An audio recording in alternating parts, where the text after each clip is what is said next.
Good morning once again, British tea drinking pussies of the world and everyone else who wants to listen in. We're going to talk more about Islam, and judging by the current situation, there are many people who think friendly Muslims, we can believe them when they're talking about their own book. They won't be biased, they definitely won't be lying to us using the permissible lies which their law obligates them to do.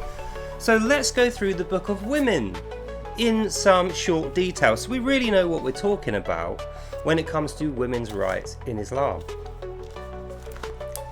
Actually, before we start, the book that I have taken this from is the Hafiz Quran, this one, the green covered English one. So this is the watered down version. This isn't even the Arabic Allah's word murdery rapey one. This is actually the nice Western one. Let's begin. An-Nisa, the Book of Women, is actually not about women, it's about how the men procure and treat their women. So it's an instruction guide for men. This is how you treat your bitches, literally. The first one is just Allah's great, we all love Allah, you have to do what Allah tells you or you're evil, so we won't go through that. Verse 2. Restore thy orphan maidens' property when they show signs for maturity to your eyes. Straight away, if you are discerning, you'll recognise, hang on a minute, there's some weird language in here, so let's go through it. Restore thy orphan maidens' property. Restore means you've taken away their property. That's what made them an orphan. So they weren't orphans to begin with, these maidens. Presumably they weren't other Muslims' wives, because we know Muslims aren't allowed to steal each other's daughters. They only steal other people's. So what it means to say, restore thy orphan maidens' property, it means those slave girls which you took when you butchered their family, or those children you abducted when you were in the foreign lands, they are the guys, the ladies, who became your orphan children. So we're now going to call them orphan maidens, where they weren't, they were just people's daughters. They were just normal girls. Now they're orphan maidens because you have slaughtered their family or taken them away from that family, taken all their stuff off them, which they would have had very little anyway, and now they are your slave. So Hafiz is being very kind by saying orphan maidens, when what it means is give back the property you stole off those abducted children girls when they show signs for maturity to your eyes. So the whole thing is, restore thy orphan maidens' property when they show signs for maturity, when they start not being children anymore in the eyes of you, because it says to your eyes, so you as the Muslim man get to decide this child is now ready to go. She can be pregnant, she can be impregnated, she can be married off, or she can be my wife perhaps if I'm a Muslim man. How do we know this? Well, again, they give it away even in the watered down, falsely interpreted language.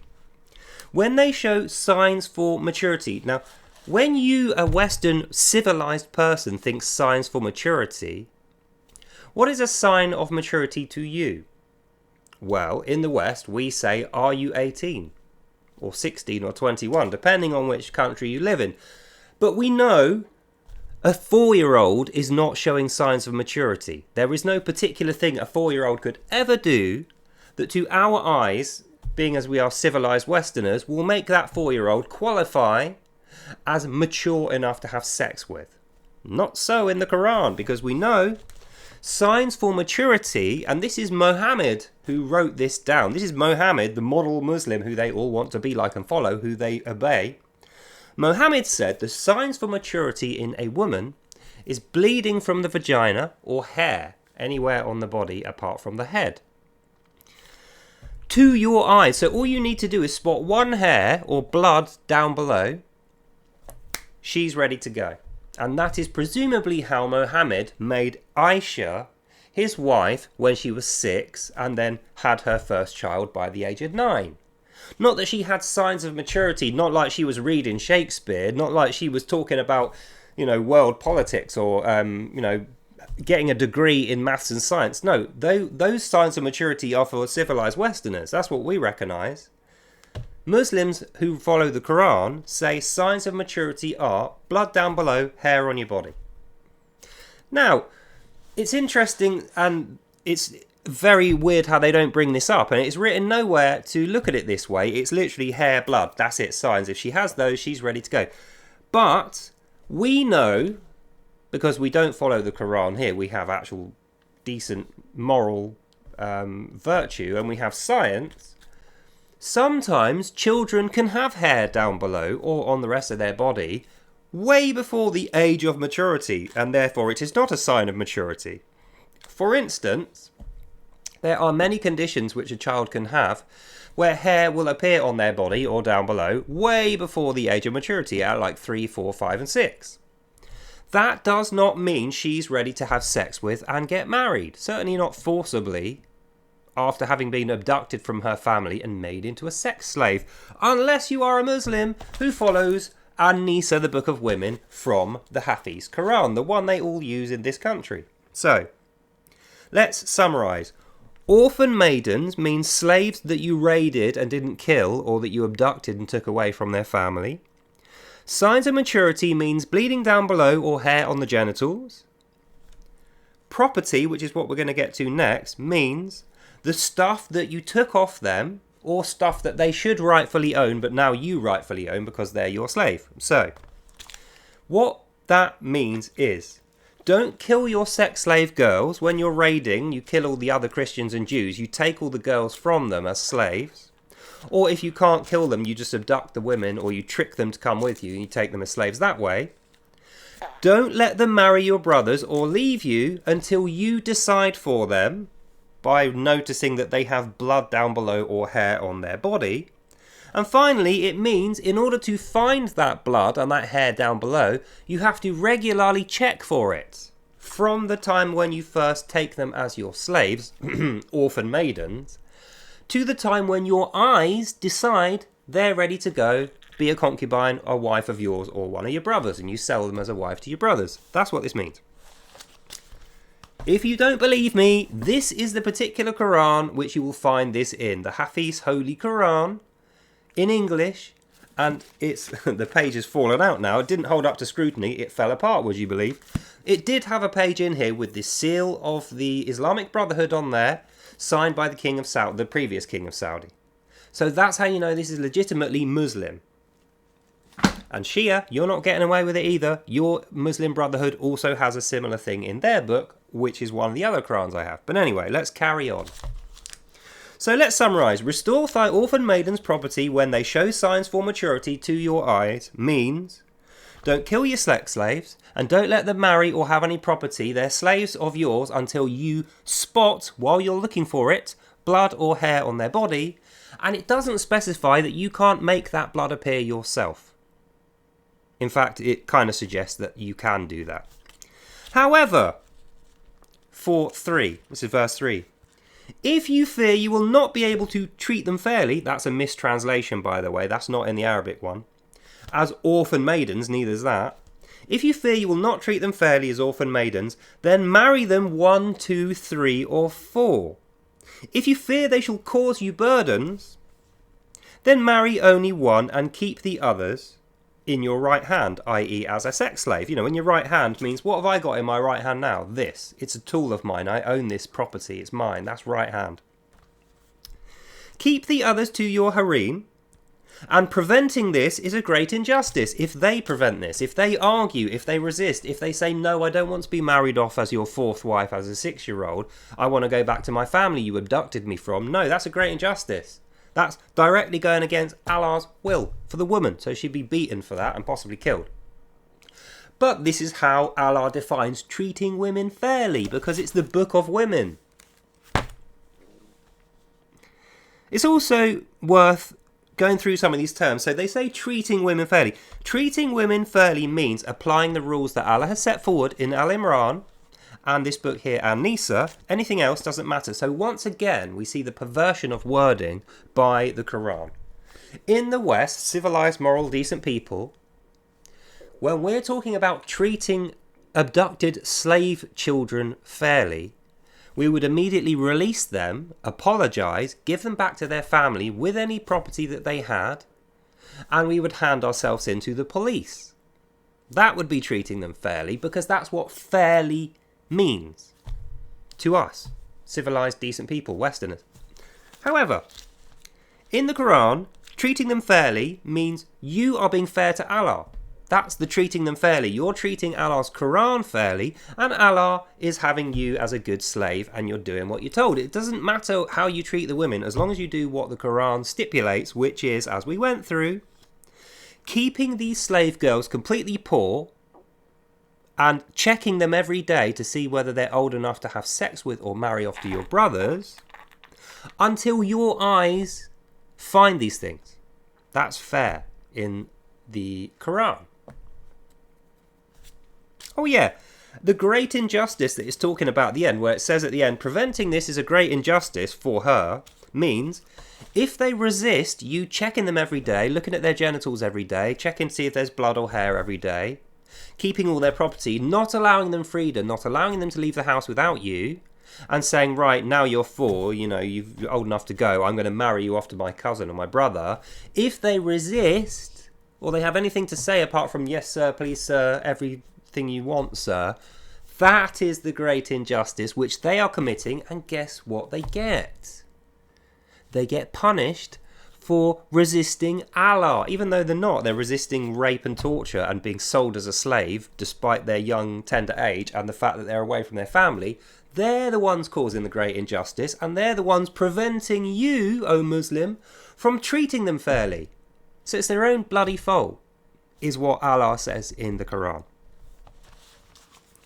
Let's move on. It doesn't get any better. Verse 4.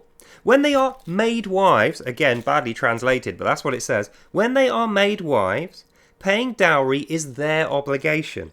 If they cannot give it, then you shall still enjoy them with good cheer, despite that they have committed a sin. A lot to unpack here. So first of all, let's go through the fucked up wording that they use, the incorrect perversion, the corrupt words they're trying to trick you with. Made wives means I sold them to someone else as a wife. They had no choice in the matter. And in order to sell them as a wife, they need a dowry to give their husband. That's how it works. You pay the husband a dowry. But remember, they're orphans, and I have all the property, so I have to give them the money for the dowry. So I add that to the price I'm going to charge my cousin or brother. He pays me the money. I give her some of the money back. She gives it back to him. It's like a wedding present, yeah? Paying a dowry means giving back the money that she was paid by the guy to the guy. And enjoy them. This is my favourite bit of verse 4. If they cannot give it, you shall still enjoy them with good cheer, despite they have committed sin.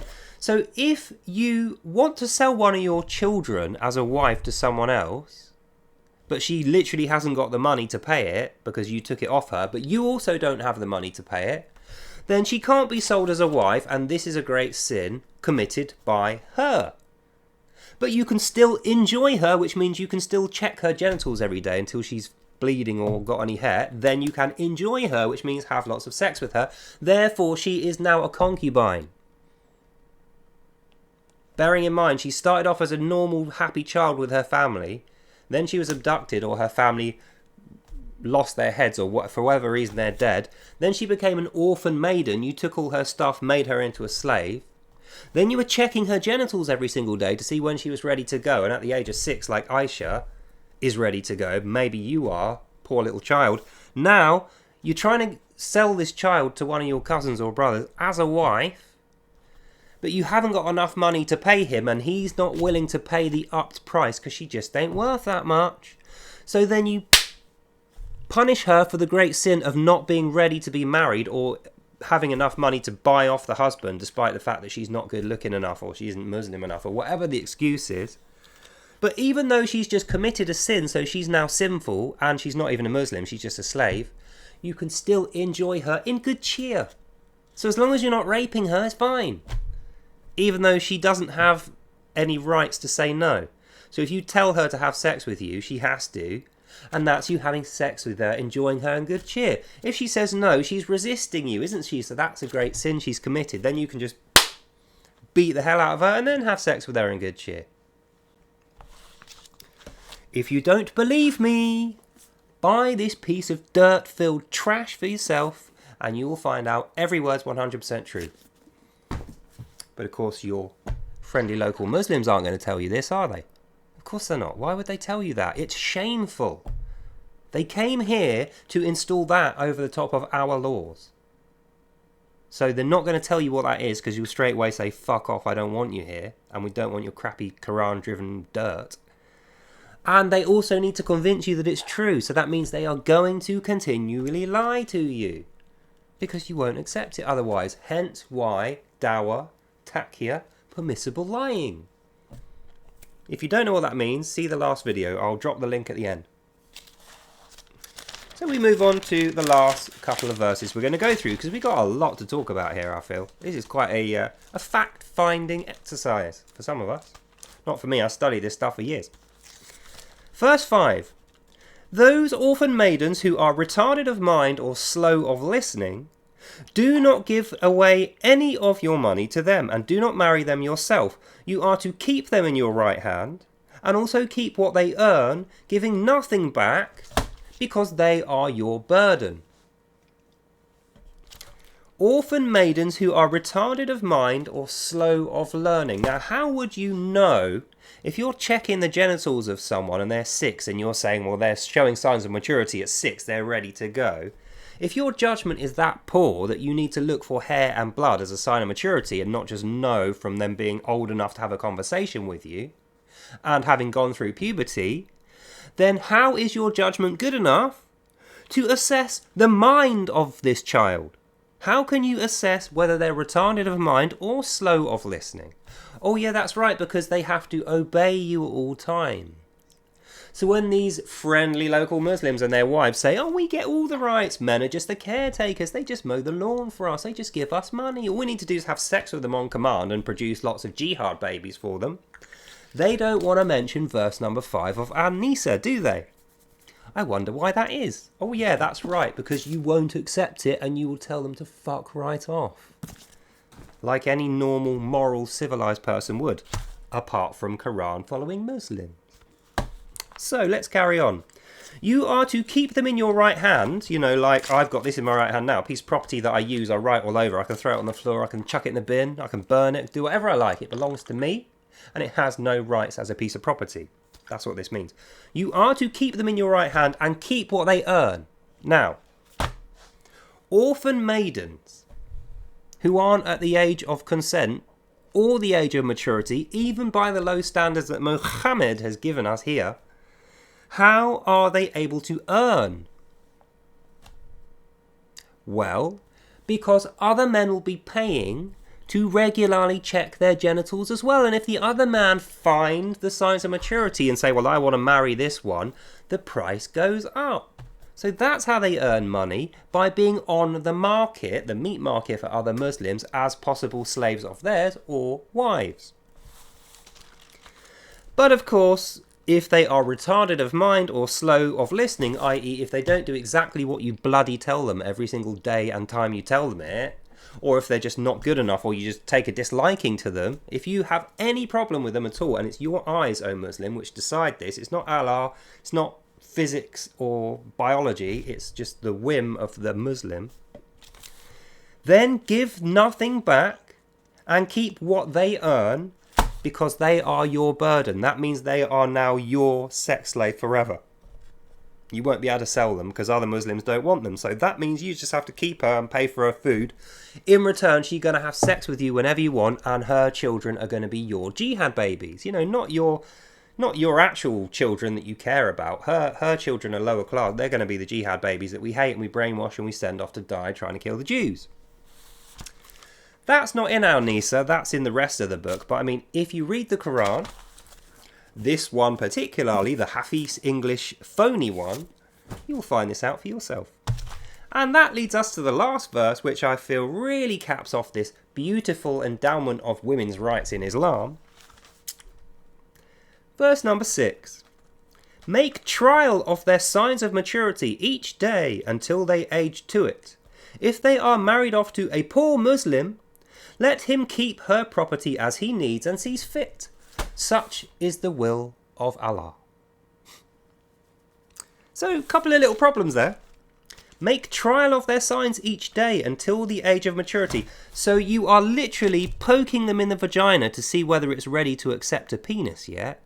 And if blood comes out, that means it is. Or if they have hair anywhere on their body. So if they have like a random pube coming out or a mole hair or something, that counts.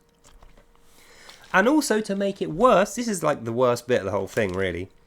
If they are married off to a poor Muslim, let them keep her property as he needs and sees fit. So basically, if you got a poor brother or cousin Muslim who hasn't got enough money to buy your child slave off you to become a wife, you sell him with the agreement that she will work that money off. So she's going to be a slave wife of his before being an official wife of his. So you're basically trading a slave away to another Muslim, and he's going to have to pay you back, and she's going to have to pay him back. So now you've sold her at a double cost because she has to pay both of you.